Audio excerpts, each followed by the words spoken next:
మధుమేహం అనేది ఒక డిసీజ్ కింద కాకుండా మనం డిజార్డర్ అనుకుంటాం. డిసీజ్ అంటే క్యూరబుల్, డిజార్డర్ అంటే మనం కంట్రోల్ చేయగలుగుతాం కానీ క్యూర్ చేసే పద్ధతి ప్రస్తుతానికి లేదు. మనకి నార్మల్గా బ్లడ్ షుగరు ఫాస్టింగ్లో 100 కంటే తక్కువ, తిన్నాక 140 కంటే తక్కువ ఉంటుంది. ఇది జనరల్ పబ్లిక్లో. అంతకంటే ఎక్కువైనప్పుడు షుగర్ పేషెంట్స్, డయాబెటీస్ పేషెంట్స్ అంటాం. ఎక్కువైతే ఏంటి ప్రాబ్లం? మన బ్లడ్లో అధికంగా షుగర్ ఉన్నప్పుడు ఆ షుగర్ ప్రతి కణాల్లోకి వెళ్తుంది. Sugar is like A poison. Extra ఉండటం అనేది పాయిజన్ టు ఎవ్రీ సెల్.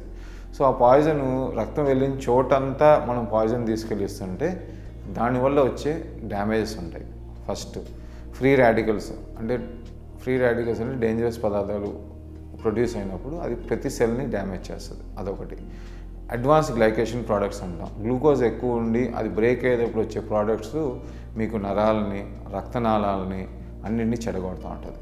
స్లోగా over a period of time ఈ షుగర్ కంట్రోల్ లేకపోవటం వల్ల మెయిన్గా వచ్చేది మైక్రోవాస్కులర్, మ్యాక్రోవాస్కులర్ డిసీజ్ అంటాం. మైక్రోవాస్కులర్ అంటే చిన్న రక్తనాళాలకు వచ్చే ప్రాబ్లము, మ్యాక్రోవాస్కులర్ అంటే పెద్ద రక్తనాళాలకు వచ్చే ప్రాబ్లం. పెద్ద రక్తకణాలు అంటే మనకి ఎస్పెషల్లీ బ్రెయిన్లో మెల్లిగా ప్రతి మనిషికి కొలెస్ట్రాల్ ఫామ్ అవటం ఉంటుంది, రక్తనాళాల్లో క్లాట్ రావడం ఉంటుంది.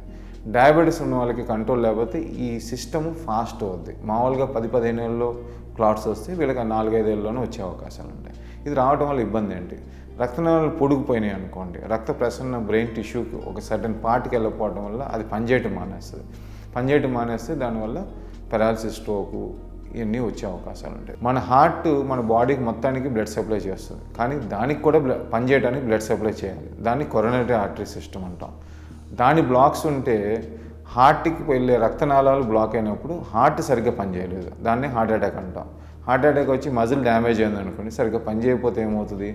మనకి సరైన రక్తం మొత్తం బాడీలో ప్రసరణ జరగదు. దానివల్ల ఆయాసం రావటం, చెస్ట్ పెయిన్ రావటము, మొత్తం ఫంక్షన్ లేకపోవడం వల్ల మొత్తం బ్లడ్ వచ్చింది మనం సర్క్యులేషన్ పంపించలేకపోవడం వల్ల బ్యాక్ ఫ్లోకి అయ్యి లంగ్లో నీరు చేరుకుని ఆయాసం రావటం, ఇది ప్రాణాలు పోవడానికి కూడా అవకాశాలు ఉన్నాయి. అలాగే మైక్రోవాస్కులర్ చూసుకుంటే ఐస్, కిడ్నీస్ ఇవి కూడా బ్లాక్ అయినప్పుడు ఏముంటుంది? రెటినోపతి రావటం, గుడ్డితనం రావటం, కళ్ళు కనపడకపోవటం. కిడ్నీలో ప్రాబ్లం వచ్చినప్పుడు కిడ్నీ ఫెయిల్ అయిపోయి డయాలసిస్కి వెళ్ళడం, రీనల్ ట్రాన్స్ప్లాంట్ ఇవన్నీ అవకాశాలు ఉంటాయి. నరాలను ఇబ్బంది పెట్టినప్పుడు కాలు తిమ్మిళ్ళు, మంటలు, విపరీతంగా స్పర్శ లేకపోతే ఏమవుతుంది? మనం తిరిగే చోట ఏదైనా గుచ్చుకున్నా, వేడిగా ఉన్నా తెలియకపోవడం వల్ల అల్సర్స్ రావటం, పుండు రావటం, దానివల్ల బాడీలో ఇన్ఫెక్షన్ వచ్చి చనిపోయే అవకాశాలు ఉంటాయి. సో ఫండమెంటల్గా గుర్తుంచుకోవాల్సింది ఏంటంటే గుండె ఒక్కటే కాదండి.